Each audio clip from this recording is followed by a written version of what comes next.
네, 크롱님들 반갑습니다. 박종환 작가입니다. 비트코인이 큰 상승 이후에 응축의 시간을 이어가고 있습니다. 더 단단하게 바닥을 다지고 다시 도약할 수 있을지 한번 점검해 보겠습니다. 네, 오늘 영상이 도움이 되셨다면 구독, 좋아요, 댓글, 알림 설정 정중히 부탁드리겠습니다.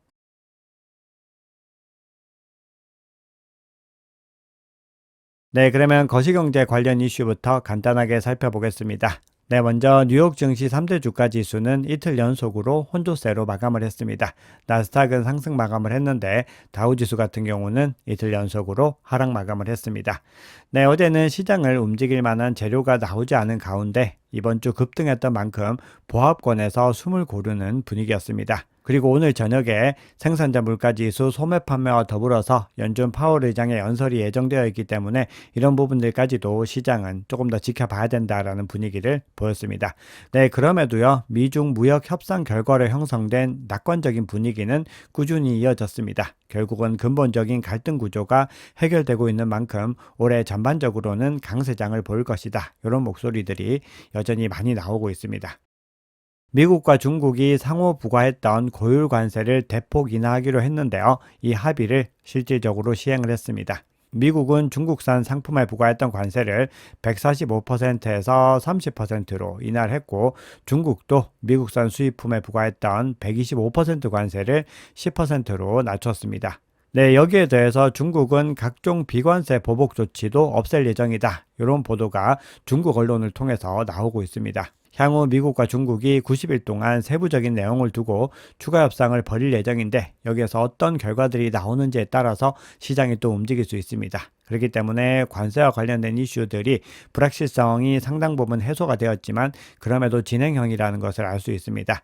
여기에 덧붙여서 중국이 희토류 통제와 관련해서는 유예 항목에서 제외를 했습니다. 그만큼 아직까지 여지가 남아있다, 이렇게 볼 수가 있고요. 그런 가운데 비트코인 현물 ETF에서는 오후 거래일 만에 순유출이 일어났습니다.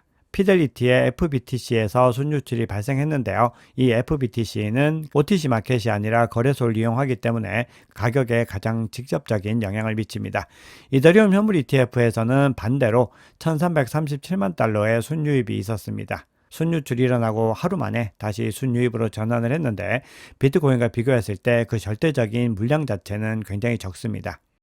네, 그러면 온체인 지표 통해서 시장의 상황 조금 더 깊이 있게 살펴보겠습니다. 제가 서두에서 비트코인이 응축의 과정을 거치고 있다라고 말씀을 드렸는데요. 그 흐름들을 차트를 통해서 한번 살펴볼 텐데, 올해 4월에 바닥을 찍고 나서 상승 국면들을 살펴보시면은 상승 이후에 응축의 과정들을 계속해서 거치면서 상승하는 것을 볼 수 있습니다. 그리고 현재도 응축의 과정들이 이어지고 있는 것을 볼 수 있는데요. 비트코인은 아무리 상승 구간에서도 절대 이렇게 올라가지 않고 꾸준히 이렇게 조정을 받으면서 올라간다는 걸 유의하셔야 되는데요. 이렇게 상승과 멈춤 그리고 압축 패턴이 나타나는 것은 일반적으로는 강세 패턴으로 보는 경향이 많습니다. 따라서 현재까지 강세장 패턴이 이어지고 있고, 이 응축 과정을 마무리하고 나면은 다시 상승을 재개할 가능성이 더 높다, 이렇게 보고 있는데요. 대신에 이번 응축 과정 이후에 크게 상승을 하고 나면은 다시 조정을 받는 구간들이 나타날 가능성이 높습니다. 네, 그러면 4월의 정체기를 지나서 비트코인이 반등의 움직임을 시작을 했는데 어느 정도 구간까지 와 있는지를 한번 살펴보겠습니다. 일반적으로 자본이 과거 고점 대비로 어느 정도 들어왔는지를 비교해서 상승장 추이를 판단해 볼 수가 있는데요. 비트코인이 이 구간에서 바닥을 찍고 나서 자본이 유입된 그 흐름들이 대략적으로 300억 달러 정도가 증가한 것을 확인할 수 있습니다. 자금의 유입이 가파르게 상승을 하고 있고 다시 활발해졌다는 신호이지만, 작년 11월에서 12월에 나타났던 이 강한 매집세에 비해서는 아직까지 현저하게 부족한 것을 볼 수 있습니다. 즉 본격적인 상승장을 위해서는 아직까지 더 큰 자본의 유입이 필요하다라는 것을 알 수 있습니다.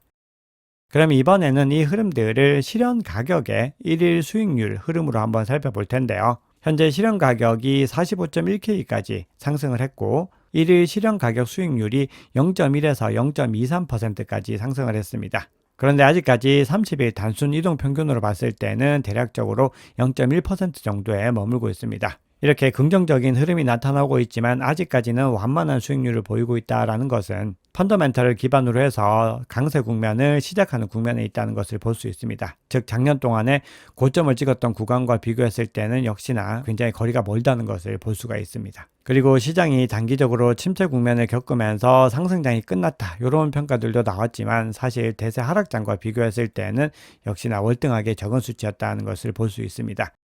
네, 그리고 단기 보유자들의 움직임으로 봤을 때도 지금 막 상승 추세를 시작한다라는 것을 볼 수 있는데요. 5월 8일 이후에 단기 보유자들이 수익 구간으로 전환을 했습니다. 단기 보유자 SOPR 지표가 1을 상회를 했는데요. 이 얘기는 단기 보유자가 수익을 내고 매도하고 있다는 것을 의미합니다. 그리고 이 단기 보유자들의 수익 확보가 강세 모멘텀을 유지하는 데는 가장 필수적이라고 볼 수 있습니다. 매 강세장마다 한번 살펴보시면은 이렇게 동일한 흐름이 나타났던 것을 볼 수 있습니다. 즉 단기 보유자 비중과 수익 매도가 크게 증가를 했다는 거죠. 근데 한번 보시면은 요 구간에서 이렇게 큰 흐름들을 가져갔던 것과 다르게 아직까지는 요 구간에 머물고 있기 때문에 각종 지표들을 다 종합해서 봤을 때도 긍정적인 흐름으로 전환이 이제 막 시작되었다, 이렇게 볼 수가 있습니다. 네, 이번에는 고래들과 개인 투자자들의 흐름을 한번 살펴볼 텐데요. 그동안의 데일리 시황을 통해서 고래들의 매집이 꾸준히 일어났다라는 것을 말씀을 드렸습니다. 4월 초 이후로 30일 동안의 변화 흐름을 살펴봤을 때 바이낸스 거래소에서 소매 투자자, 즉 개인 투자자들의 유입은 늘어났고 고래 투자자들의 유입은 줄어든 것을 확인할 수 있습니다. 그만큼 고래 투자자들은 물량을 갖다가 계속해서 꾸준히 매수 및 보유의 관점으로 가져갔다라는 것이고, 같은 시각 동안에 소매 투자자, 즉 개인 투자자는 매도세를 보였다라고 볼 수 있습니다. 자, 그리고 일반적으로 시장에서는 소액 투자자의 행동을 따르는 것보다 고래들의 행동을 따르는 것이 월등하게 나은 전략이다, 이런 평가들이 있는데, 그만큼 계속해서 고래들은 보유와 매수의 관점을 가지고 간 만큼 그동안에 어떤 관점을 가지고 왔었어야 되는지 확인할 수 있습니다.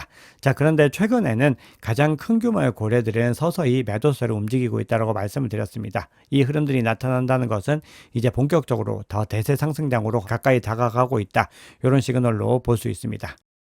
자, 그런데 고무적인 부분들은요, 개인 투자자들의 매수세도 조금씩 유입이 되기 시작을 했다라는 겁니다. 보시면은 이렇게 상승 추세를 보이고 있는 것을 볼 수 있습니다. 개인 투자자들이 비트코인 시장으로 돌아오고 있다라는 것은 굉장히 중요한 시사점이 있는데요. 앞서 고래들이 점차 10,000개 이상 보유하고 있는 고래들부터 매도를 시작한다라고 말씀을 드렸는데, 이 매도의 움직임들을 누가 소화해 줘야 되느냐 하면은 이 개인 투자자들이 소화를 해줘야 됩니다. 그래야지 다음 가격 변동에 추가적인 촉매제 역할을 할 수 있습니다. 자, 그런데 작년 11월, 12월 고점과 비교했을 때 역시나 개인 투자자들의 유입도 아직까지는 낮은 수준이다, 이것들을 확인할 수 있습니다.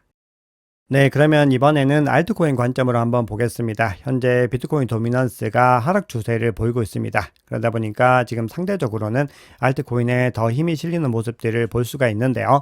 비트코인의 시장 성과 및 알트코인 스프레드 지표를 한번 살펴봤을 때 알트코인이 총 수익률 측면에서 비트코인 대비 얼마나 우위를 점하고 뒤처지고 있는지, 그리고 그 과정에서 비트코인 시장 점유율이 어떻게 변화하는지를 확인할 수 있는데요.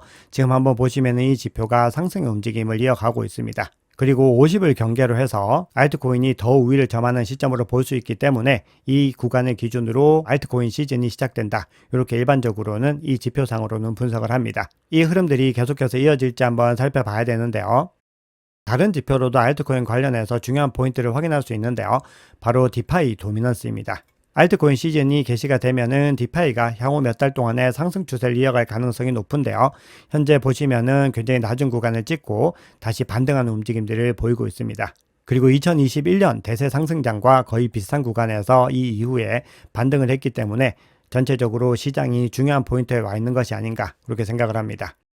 네, 그러면 시장의 중요한 이슈들 한번 살펴보겠습니다. 비트코인이 현재 104K를 경계로 해서 저항선을 돌파하지 못하고 있습니다. 그런데 이런 구간들에서 계속해서 지지부진한 움직임을 보이게 됐을 때 97K까지 다시 리테스트할 가능성이 있다, 이런 분석을 크립토 베이직이라는 외신이 보도를 했습니다. 즉 계속해서 추세가 지지부진한 움직임을 보이면 추가적으로 더 조정이 나타날 수 있다라는 건데요. 반면에 성공적으로 돌파한다라고 했을 때는 피보나치 1.272 확장 구간인 127.8K까지 상승할 수 있다, 이런 분석을 내놓고 있습니다. 네, 그리고 세이블코인 법안이 일시적으로 불발이 됐는데요. 미국 하원의 금융서비스위원회 위원장인 프렌치 힐이 트럼프 대통령의 민코인 출시가 양당의 스테이블코인 법안 추진을 더욱 복잡하게 만들었다라고 주장을 했는데, 그럼에도 이 법안이 8월 휴회 기간 전까지는 통과될 가능성이 있다, 이렇게 주장을 했습니다. 자, 그런 가운데 민주당이 재무부에 암호화폐 사업 의심거래 보고서 제출을 요구를 했습니다. 월드리버티 파이낸셜과 트럼프 민코인에 대해서 선거자금법, 뇌물수수, 증권사기 위반 소지가 있다면서 긴급조사를 촉구하고 있습니다. 현재 민주당에서 계속해서 이 암호화폐 관련해서 공세적인 입장을 보이고 있기 때문에 이 결과들도 어떻게 나오는지가 단기적으로 중요한 이슈가 될 수 있습니다. 네, 암호화폐 투자사인 스카이벤처스의 설립자인 스카이위가 월스트리트는 비트코인을 필요로 하지만 비트코인은 월스트리트가 필요 없다라고 주장을 하면서 비트코인은 반드시 살아남을 것이고 전통 시스템이 어려움을 겪을수록 비트코인이 답이라는 사실은 명확해질 것이다, 이렇게 주장을 했습니다. 이 멘트는 굉장히 좀 멋있는 멘트입니다. 자, 그리고 크립토폴리탄에 따르면은 이 트럼프 대통령의 민코인인 이 트럼프 코인의 거래 명단을 보면은 공개 기록이 거의 없는 비밀스러운 기업과 유력 국가들이 포함되어 있다, 이렇게 주장을 했습니다. 그러면서 그 배후에는 특히 중국, 사우디, 카타르, 아랍에미리트 같은 국가들이 대표적으로 포함이 된다라고 했는데, 결국 이들 국가들이 막대한 금액을 투입해서 트럼프 집권 시기에 그의 가족이 운영하는 암호화폐 사업에 영향을 미치고 있다, 이런 분석이 나오고 있습니다.